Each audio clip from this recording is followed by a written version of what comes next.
चलिए भाई, अब हम लोग 15 अप्रैल के GS3 का सेशन यहाँ पे स्टार्ट करते हैं। तो 3 आर्टिकल देखेंगे। सबसे पहले बात करेंगे बिट की। बिट क्या है? BIT is bilateral investment treaties. तो दो कंट्रीज के बीच में ट्रीटीज होता है ना, इंडिया और दूसरे कंट्री के बीच में आपके ट्रेड ट्रीटी होता है, ठीक है, इन्वेस्टमेंट ट्रीटीज होता है। तो इस ट्रीटी का कुछ पर्टिकुलर टेक्स्ट होता है ना, ट्रीटी में कुछ वर्ड्स लिखे होते हैं, टेक्स्ट लिखे होते हैं, ठीक है। तो इस टेक्स्ट का रीअसेसमेंट करने की बात चल रही है। क्यों चल रही है ये भी देखेंगे।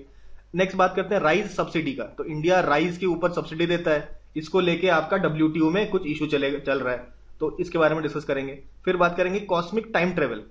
तो टाइम ट्रेवल के ऊपर बात करेंगे, आपका कौन सा नया एक इंस्ट्रूमेंट आ गया है जिसके थ्रू टाइम ट्रेवल तो नहीं हो सकता है, लेकिन हम लोग पता कर सकते हैं कि भाई आपका बिलियंस ऑफ ईयर्स अगो आपका हम लोगों का जो यूनिवर्स है किस प्रकार से था और किस प्रकार से वो धीरे धीरे एक्सपैंड करता था।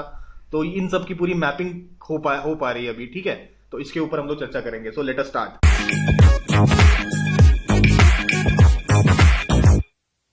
देखिए न्यूज क्या है। न्यूज है आपका बायलैटरल इन्वेस्टमेंट ट्रीटी है।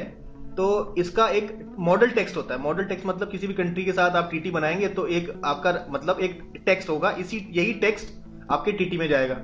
तो ये जो आपका टेक्स्ट है इसको अब चेंज करने की बात कही जा रही है, ठीक है। तो प्राइम मिनिस्टर ऑफिस ने आपका मिनिस्ट्री ऑफ कॉमर्स को बोला कि भाई ये जो आपका बायलैटरल इन्वेस्टमेंट ट्रीटी है इसके मॉडल टेक्स्ट को चेंज करिए। तो इसमें ज्यादा कुछ दिक्कत नहीं होनी चाहिए। जैसे कि ये ट्रीटी है, ठीक है, इस ट्रीटी में कुछ चीजें लिखी गई होंगी, कुछ क्लॉज होंगे, तो इन क्लॉज में चेंजेस करने की बात हो रही है, ठीक है। अच्छा, अभी क्यों हुआ ऐसा? हुआ कि ये जो इन ट्रीटीज की वजह से आपके 2 इंटरनेशनल आर्बिट्रेशन में केसेस चले गए और सारे दोनों केसेस इंडिया हार जाती है। तो बेसिकली क्या होता है, रेट्रोस्पेक्टिव टैक्स इंपोजिशन का एक क्लॉज है, ठीक है। रेट्रोस्पेक्टिव टैक्स इंपोजिशन का मतलब यह है कि लेट अस से 2020 है और 2015 में, तो 2015 में टैक्स आपका मान लीजिए कम था, 2% था, तो 2020 में ये बढ़ा के 3% कर दिया जाए। और जिन कंपनीज का जो कंपनीज आपके 2015 में आ रही है उन पे भी लागू कर दिया जाए, तो वो लोग कहेंगे कि भाई हमारा तो जो भी लॉज हैं वो 2015 के रूल के हिसाब से होने चाहिए, 2020 का क्यों लगा रहे हो। तो जो नया लॉ बनता है इसका इंपैक्ट पुराने डेट से लिया जाए, इसे कहते हैं retrospective tax imposition. I hope थोड़ा बहुत समझ में आया होगा, है ना। तो इसको लेकर केसेस चले गए, लोग चले गए आर्बिट्रेशन केसेस में और इंडिया हार जाती है। तो अब इंडिया ने सोचा कि अब देखिए थोड़ा सा बदलाव करने की जरूरत है। देखिए एक्चुअली आपका जो बिट है बायलैटरल इन्वेस्टमेंट ट्रीटी, तो दूसरे कंट्री के साथ करना चाहती है इंडिया, जैसे कि यूके के साथ इस समय आपका बातचीत चल रही है। और EFTA European free trade association, जिसमें आइसलैंड, नॉर्वे, स्वीडन और लाइचेनस्टीन, ये 4 कंट्रीज है। तो इन 4 कंट्रीज के साथ भी आपका इन्वेस्टमेंट के लिए एक ट्रीटी साइन होने वाली है। तो देखिए अभी जो BIT था, सबसे पहले इंडियन मॉडल BIT था 1993 का, तो उसके बाद इसमें चेंजेस कर दिया जाता है, नया BIT इंट्रोड्यूस किया जाता है 2015 में।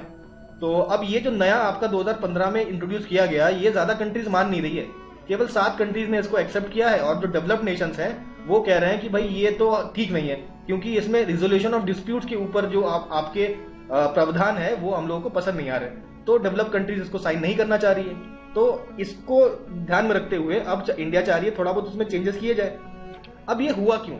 देखिए आपका जो 80+ BIT था आपके 2016 से पहले 80 कंट्रीज के साथ आपका BIT था। BIT यानी कि बायलैटरल इन्वेस्टमेंट ट्रीटी। तो भाई इन्वेस्टमेंट ट्रीटी 80 कंट्रीज के साथ था, लेकिन 2016 में देखा गया कि ये जो आपके ट्रीटीज हैं वो इंडिया को नुकसान पहुंचा रहे हैं, फायदा नहीं पहुंचा रहे हैं। तो ऐसे 70 कंट्रीज के साथ ट्रीटी को हम लोगों ने कैंसिल कर दिया और कहा कि देखिए इंडिया के इंटरेस्ट से अलाइन नहीं है, इंडिया को इस ट्रीटी से नुकसान हो रहा है। और हमने फिर बनाया नया BIT 2016।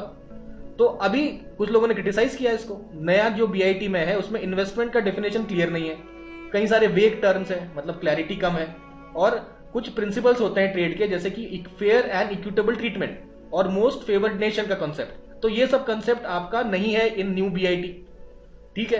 तो अब ये जो BIT है, जो एक्चुअली में तो फाइनेंस मिनिस्ट्री के अंतर्गत आता है, लेकिन अब मिनिस्ट्री ऑफ कॉमर्स को कहा गया है कि भाई आप कुछ सजेस्ट करिए, वे सजेस्ट करिए जिससे इस BIT को और ज्यादा बेटर बनाया जा सके और दूसरे कंट्रीज को साइन करने में दिक्कत ना हो। तो ये सारी बातें हो गई। तो चलिए अभी नेक्स्ट हम लोग टॉपिक पे, ये भी आपका ग्लोबल ट्रेड को लेकर है। देखिए अब यहाँ पे इंडिया ने न्यूज ये है कि इंडिया ने आपका इन्वोक कर दिया है पीस क्लॉज। आपके दिमाग में आएगा पीस क्लॉज क्या होता है, इस पर चर्चा करेंगे, ठीक है। तो WTO में एक पीस क्लॉज है, वो इन्वोक किया इंडिया ने, जो कि इंडिया 2018-19 से लगातार कर रहा है, हर साल कर रहा है। तो 5वीं बार लगातार इस पीस क्लॉज को इन्वोक किया करा गया बाय इंडिया, ठीक है। तो अब ये पीस क्लॉज क्या है ये समझेंगे। तो ये जो पीस आपका क्लॉज है वो ये कहता है, एक्चुअली एस्टैब्लिश हुआ था कहां पे, बाली मिनिस्ट्रियल कॉन्फ्रेंस ऑफ WTO 2013 में इसका एस्टैब्लिशमेंट हुआ था। तो ये पर्टिकुलर क्लॉज कहता है कि ये डेवलपिंग कंट्रीज जो हैं, एग्रीकल्चर प्रोड्यूस प्रोडक्ट्स को अगर हम लोग कंसर्न करें, जैसे कि राइस हो गया, व्हीट हो गया, तो ऐसे एग्रीकल्चर प्रोडक्ट्स पे आपके जो डेवलप्ड कंट्रीज किसी लीगल चैलेंज में ना फंसे। अगर कोई ऐसे लीगल चैलेंज होने की संभावना है तो इस पीस क्लॉज को अगर कंट्री लागू कर देती है तो कोई भी लीगल ऑफेंस इन पे नहीं होगा। तो ये स्पेशल पावर दी गई है आपके डेवलपिंग कंट्रीज को, ठीक है। तो इसी पीस क्लॉज का इंडिया ने इस्तेमाल किया, ठीक है। अब क्यों इस्तेमाल किया ये समझेंगे। एक्चुअली WTO का एक रूल है कि एक प्रिस्क्राइब्ड सब्सिडी लिमिट है 10% की, मतलब किसी भी फूड आर्टिकल पे, मतलब किसी भी आर्टिकल पे 10% से ज्यादा सब्सिडी नहीं दी जा सकती। जैसे राइस पे 10% से ज्यादा सब्सिडी नहीं दी जा सकती। तो अब इंडिया क्या करता है, राइस पे सब्सिडी 10% से ज्यादा देता है, ठीक है। तो इसी वजह से इंडिया के ऊपर अब केस हो सकता है, लीगल चैलेंजेस हो सकता है। तो उससे बचने के लिए इंडिया ने पीस क्लॉज को इनकॉर्पोरेट कर दिया, ठीक है। 5th कंसेक्यूटिव टाइम हर साल ये आपका पीस क्लॉज को इनिशिएट कर देता है इंडिया। और इंडिया ये कहता है कि देखिए ये जो 10% वाला जो क्लॉज है ये ठीक नहीं है, 2 कारण की वजह से। पहली बात, ये जिस फॉर्मूला पे बेस्ड है वो आपका फ्लॉड फॉर्मूला है, क्योंकि उसमें जो रेफरेंस प्राइसेस है वो 1968 से 88 के बीच के प्राइसेस की बात यहां पे हो रही है। अरे सॉरी, ये आपका 1968 नहीं है, सॉरी 1986 से उल्टा लिख दिया। 1986 से 88 के प्राइसेस को आप फोकस करके रेफरेंस लेकर आप ये फॉर्मूला बनाते हैं और इससे आप 10% लिमिट निकाल देते हैं, जो कि काफी कम है। तो इंडिया ने कहा कि भाई इस फॉर्मूला को आप चेंज करिए। और वैसे भी इंडिया ने जस्टिफाई किया कि भाई हमारे लिए फूड सिक्योरिटी ज्यादा इंपॉर्टेंट है। सब्सिडी अगर हम किसानों को देंगे तो हमारा फूड सिक्योरिटी इंश्योर होगा। तो अब आपका 10% नहीं पूरा हो पा रहा है वो अलग बात है, लेकिन हम अपने फूड सिक्योरिटी के साथ तो कॉम्प्रोमाइज नहीं कर सकते, क्योंकि हमें भाई 1.4 बिलियन लोगों को आपको खाना खिलाना है, ठीक है। और हो सके तो वर्ल्ड को खाना खिलाना है, तो उसके लिए हमारे लिए सब्सिडी देना जरूरी है राइस के ऊपर, ठीक है। तो ये बात हो गई। अब हम लोग बात करते हैं तीसरा article, that is on cosmic time travel. अब देखिए कॉस्मिक टाइम ट्रैवल के ऊपर एक इंस्ट्रूमेंट है जिसका नाम है देसी इंस्ट्रूमेंट नहीं है, इसका फुल फॉर्म है डार्क एनर्जी स्पेक्ट्रोस्कोपी इंस्ट्रूमेंट। तो डार्क एनर्जी स्पेक्ट्रोस्कोपी इंस्ट्रूमेंट है, तो एक नया इंस्ट्रूमेंट आया है। तो इसने आपके जो पुराने लाइट है, एंशिएंट लाइट, उसको कैप्चर किया है। एक्चुअली लेटेस्ट से एक हमारा अर्थ है, एक स्टार ये दूर है जो कि आपका 3 लाइट ईयर्स की दूरी पर है। तो यहां से लाइट को ट्रेवल करके आते आते अर्थ के पास 3 साल लग जाएंगे ना।